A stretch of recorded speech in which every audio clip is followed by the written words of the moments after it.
નમસ્કાર દર્શક મિત્રો, એસટી ન્યૂઝ ગુજરાતી ચેનલમાં આપનું સ્વાગત છે અને હું આપની સાથે રિદ્ધિ સોલંકી. તો ચલો નજર કરીએ આજના સમાચાર પર. ખેડ બ્રહ્માના નાના અંબાજી નગરપાલિકા દ્વારા અંબાજી માતાજીના મંદિરે ધજા ચડાવવામાં આવી.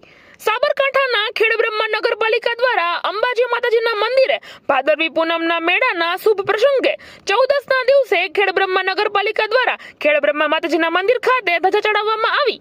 ખેડ બ્રહ્મા નગરપાલિકાના ઇતિહાસમાં પ્રથમ વખત નગરપાલિકાના પ્રમુખ ડોક્ટર પ્રિયંકા ખરાડી તથા તમામ સદસ્યો, નગરપાલિકાના અધિકારીઓ, સફાઈ કર્મીઓ દ્વારા ભાદરવી પૂનમ નિમિત્તે શ્રદ્ધાપૂર્વક નગરપાલિકાથી પગપાળા બોલ મારી અંબે જય જય અંબેના નાદ સાથે સૌએ સાથે મળીને જનજનના કલ્યાણ માટે માં અંબાને પ્રાર્થના કરી ભાદરવી પૂનમનો મેળો નિર્વિઘ્ન પૂર્ણ થાય તે માટે ધજા ચડાવવામાં આવી. જેમાં ખેડ બ્રહ્મા નગરપાલિકાના ઉપપ્રમુખ શ્રી રાજેન્દ્રસિંહ ચૌહાણ, કારોબારી chairman Shri નિકુંજભાઈ Raval, chief officer Shri, સૌ કોર્પોરેટરો, નગરપાલિકાનો સ્ટાફ વગેરે સાથે રહીને માં જગદંબાના ચરણોમાં શીશ નમાવી આશીર્વાદ મેળવ્યા હતા તથા ખૂબ મોટી સંખ્યામાં ભાઈઓ તથા બહેનો હાજર રહ્યા હતા.